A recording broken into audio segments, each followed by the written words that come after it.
Hello, this is Dr. Zoe coming to you with another one of our YouTube posts. Have you ever heard about the heartbreak of psoriasis? Have you ever wondered why psoriasis is so heartbreaking? Well, indeed, psoriasis is a disease that affects the skin.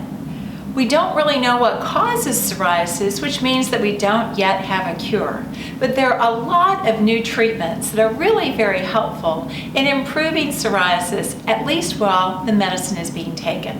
But first, a word about psoriasis.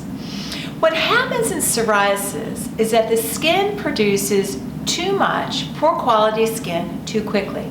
What exactly does that mean? Well, there's something that causes the skin to reproduce and reproduce and reproduce. And that's what causes that silvery whitish scale that falls off your skin when you have psoriasis. We don't really know what the substance is that causes the irritation, but we do know that white blood cells are attracted to the skin, and those white blood cells in the skin cause the redness. The inflammation resulting from those white blood cells causes the itching.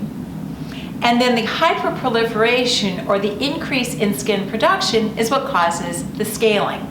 So psoriasis plaques are red. They're thicker than normal skin because there are lots of white blood cells in the skin. And finally, they're scaly because too much skin is being made. In the average person, skin reproduces itself in about 28 days. But in psoriasis, the skin can reproduce itself in only 14 days. But you know that old saying that haste makes waste? Indeed, that's what happens in the skin.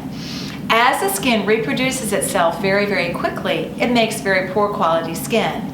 And that's the reason why the skin is white and scaly. So what can be done? Well, one of the things that can be done to improve psoriasis is the use of cortisone, specifically cortisone creams. What cortisone creams do is they decrease the inflammation, which makes the places less red and less itchy.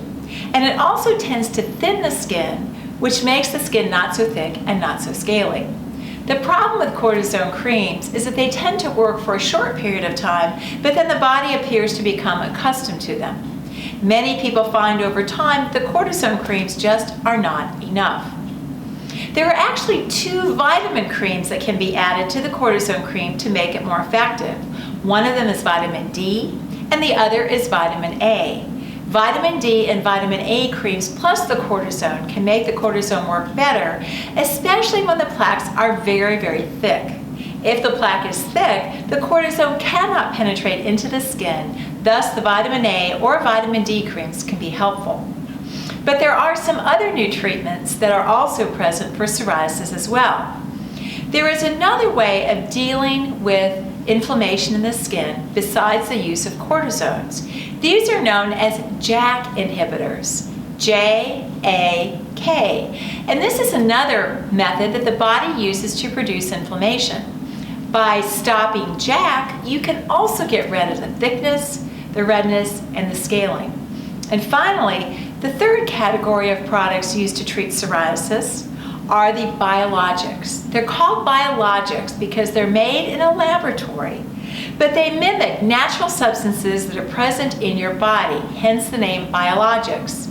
The first biologic that we actually worked on that went into the marketplace was Enbrel. The second one that entered the marketplace, it's also given as a shot, is Humira. And finally, the last biologic to enter the marketplace was Stelara and Cosentyx. We actually did a lot of the research work on Cosentyx right here at Dermatology Consulting Services in High Point. But research has now progressed beyond that. There are lots of new creams, pills, as well as injectables for psoriasis.